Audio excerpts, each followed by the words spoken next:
오늘 10분 큐티의 제목은 왕상 18장 16절에서 24절에 기록된 아합의 내적 모습입니다. 본문을 읽어봅니다. 오바다가 가서 아합을 만나 그에게 말하며, 오바다가 아합을 만나서 아합에게 말했습니다. 이게 뭔 말했나 하면, 본문은 왕상 18장 16절에서 24절이지만 묵상하기 위해서는 그 앞절하고 뒷절을 반드시 읽어야 되겠죠.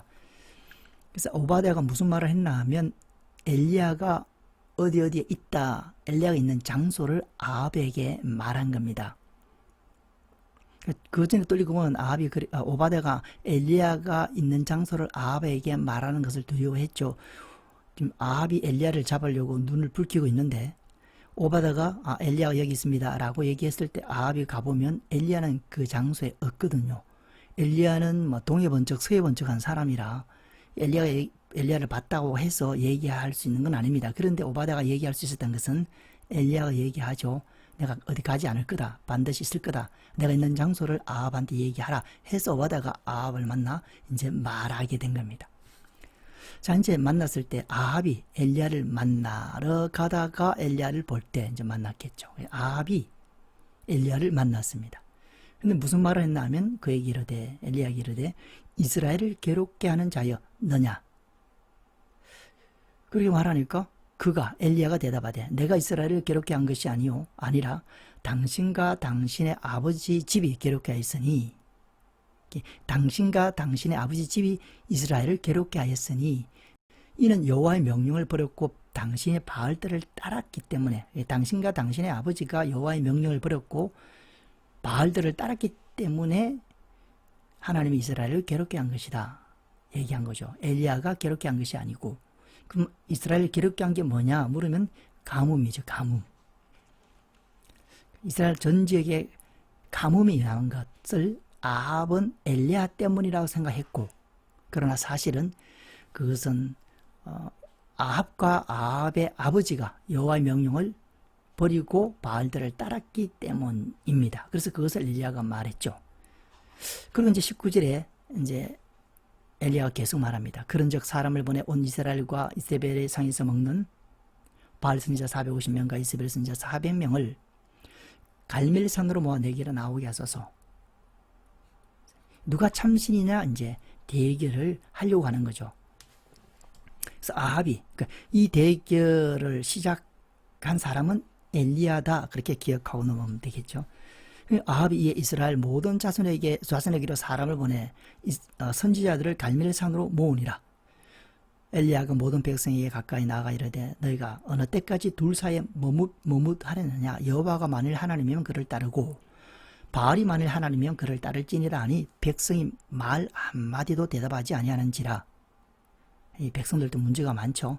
엘리야가 백성에 이르되, 여호와의 선지자는 나만 홀로 남았으나 바알의 선지자는 450명이로다. 그런즉 송아지 둘을 우리에게 가져오게 하고, 그들은 송아지 한 마리를 택하여 각을 떠서 나무 위에 놓고 불은 붙이지 말며, 나도 송아지 한 마리를 잡아 나무 위에 놓고 불은 붙이지 않고. 어떤 상황인지 그림을 그릴 수 있죠.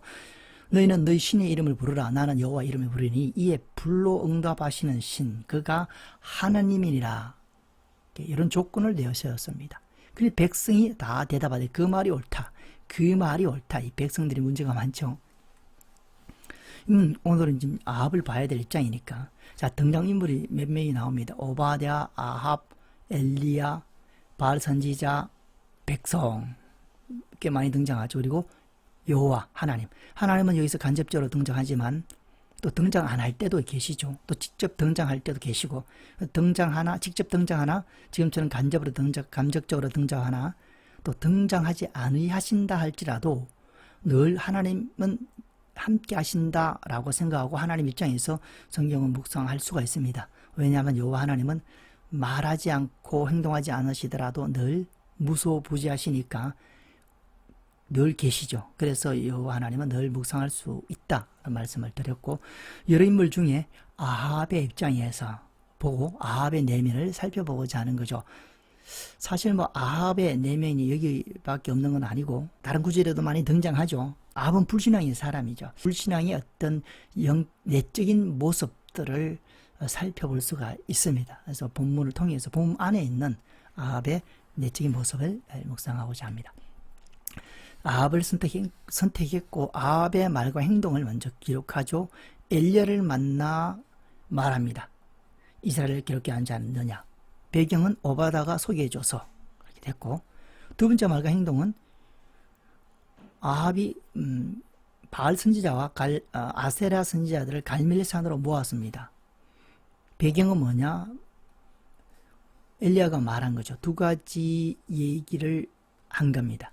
하나는 원인을 얘기했고, 지금 이렇게 가뭄이 임해서 이스라엘이 괴롭게 된 원인, 진짜 원인을 얘기했고, 두 번째는 대결을 하려고 엘리야가 바알과 아세라 선지자를 갈멜산으로 모으라는 얘기를 듣고 아합은 바알과 아세라 선지자들을 갈멜산으로 모은 거죠. 이렇게 해서 아합 왕 입장에서 본문을 보는 겁니다. 아합 왕의 역할을 해보는 거죠. 그러면 아합 왕의 내면을 우리가 찾을 수 있기 때문에 아합의 입장에서 보는 겁니다. 가의 배경 가운데 가의 말을 했다. 확대해보면 오바다가 아합을 만나 아합에게 엘리야가 어디 있다는 것을 말하매죠. 그러니 아합이 엘리야를 만났습니다. 근데 아합이 그에게 엘리야에게 말하되 이스라엘을 괴롭게 한 자여 너냐? 이렇게 말했죠. 이스라엘을 괴롭게 한 것은 엘리야 때문이 아니고 아합과 아합의 집안이 하나님을 버렸기 때문이죠. 가뭄의 원인이 자기들 우상 숭배 때문인데도 불구하고 아합은 어떻게 생각했나 하면 엘리야 때문이라고 잘못 생각하고 있는 거죠. 왜 그렇게 생각했을까? 가뭄, 현실에 일어난 사건, 가뭄이죠. 가뭄을 하나님과의 관계에서 해석하지 않고 자기 중심적으로 보이고 들리는 것을 해석하면 그렇게 된다는 겁니다. 잘못 해석하게 된다. 하나님과의 관계에서 해석하거나 풀지 않는 아합의 내적인 모습을 발견할 수 있다. 그래서 잘못된 생각을 가게 됐다라는 거죠.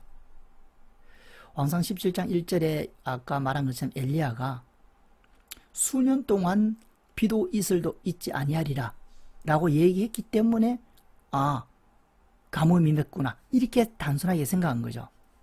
그러니까 엘리야 탓을 돌리는 겁니다. 어떤 사건이 일어났을 때 그냥 자기 중심적으로 보고 들리는 것을 해석하는 그런 내면의 소유자가 아합이었고 그 결과는 잘못 해석하게 된다는 거죠. 그럼 우리가 배워야 될 점은 뭐냐? 어떤 문제의 원인을 하나님과의 관계에서 찾자 하는 거죠. 아합은 그렇지 않았다. 아합은 그렇게 하지 않았다. 뭐 평범한 얘기고 우리가 익히 알고 있는 얘기인데 이것이 좀 습관화돼야 되지 않을까? 체질화되어 있어야 되지 않을까? 어떤 문제가 생겼을 때 먼저 하나님을 쳐다보는 그런 내적인 습관이 우리에게 필요하다. 이렇게 교훈을 얻어왔습니다. 그 다음 또 두 번째 이야기도 있죠. 두 번째 보면 이제 엘리야가 얘기하죠.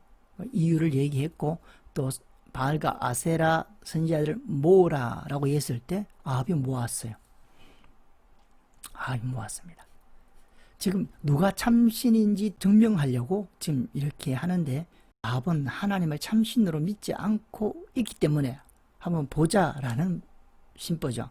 누가 진짜 하나님인지 봐야겠다라는 그런 마음으로 이제 바알과 아세라 선지자를 모은 겁니다. 그리고 결국 뒤에 이야기를 읽어보면 대결해서 결국 여호와 하나님께서 하늘에서 불을 내렸죠. 자, 그 불을 내린 것을 보고도 아합은 여호와 하나님을 하나님으로 여기지 않는 그런 내적인 모습을 볼 수가 있습니다. 엘리야가 말해 주었음에도 첫 번째 말해 주었죠. 사실 믿음의 사람은 18절의 얘기를 듣고 그것을 인정하고 받아들여야 됩니다. 그러나 아합은 그렇게 하지 않았다는 거죠. 그리고 모았어요. 사람들. 그리고 곧바로 아까 말씀드린 것처럼 그 뒤에 하나님이 불을 내려주시는 것을 보고도 아합은 여전히 믿지 않았습니다. 그 증거가 아합이 믿지 않았다는 증거는 뭐냐? 그 불이 내려와서 엘리야가 바알 선지자들을 기손 시내가에서 다 죽이죠. 그 사건을 이세벨한테 알립니다. 그래서 이세벨이 결국 아합을 죽이려고 그렇게 사람들을 보내게 되죠. 불이 내려온 것을 보고도 이세벨에게 엘리야가 바알 선지자를 죽였다는 것을 알리는 것을 보면 아합은 아직도 하나님을, 그런 기적을 체험하고도 하나님을 믿지 않는 그런 내적인 모습을 우리가 발견할 수가 있다. 그 정도로 마음은 완악하다 이렇게 봅니다. 아합의 마음은 진리를 보고 진리를 체험하고 하늘에서 불이 내려온 기적을 체험했죠. 아합은 하나님이 행하시는 그 기적을 체험하고도 그 하나님을 믿거나 따르지 않는 그 완악한 마음의 소유자다.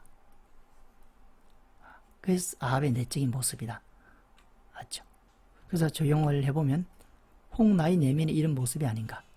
이런 완악한 마음을 갖고 있는 자는 하나님을 믿기가 참 구원받기가 너무나 먼 거리에 있다. 너무나 먼 상태에 있다는 것을 우리가 파악할 수가 있습니다. 우리는 물론 우리 내면에 이런 모습을 가지면 안 되겠죠. 그리고 또 이러한 내적인 모습을 볼 수 있는 눈이 우리한테 있는가. 그렇게 또 적용해 볼 수가 있습니다. 그래서 오늘 묵상을 정리하면 아합의 내적인 모습, 왕상 18장 16절에서 24절에 있는 아합의 내적인 모습이죠. 일어난 사건을 하나님 중심에서 풀지 않고 자기 중심에서 풀고 있다. 일어난 그 사건의 정보를 자기 중심으로 해석하고 있는 아합의 모습을 볼 수 있고, 그것은 잘못된 신앙이고, 그래서 우리는 하나님 중심으로 해석하고 푸는 그런 습관을 가져야 된다. 두 번째는 진리를 따르지 않는 그 완악한 마음은 결국 하나님으로부터 버림을 받게 된다. 진리를 따르지 않는 완악한 어떤 내적 마음을 볼 수 있는 눈이 우리한테 또 필요하고, 또 우리도 혹 이런 마음이 있다면 절대로 우리는 하나님을 섬길 수가 없다. 아합도 이스라엘 백성이고 하나님을 믿는 민족이라고 겉으로는 얘기하고 자부심을 가지겠죠. 그러나 그 실상을 열어보면 하나님을 1도 믿지 않고 있는 아합의 모습을 우리가 확인했습니다. 이런 신앙의 오류에 빠지지 말자. 그렇게 우리가 교훈을 얻을 수 있습니다. 수고하셨습니다.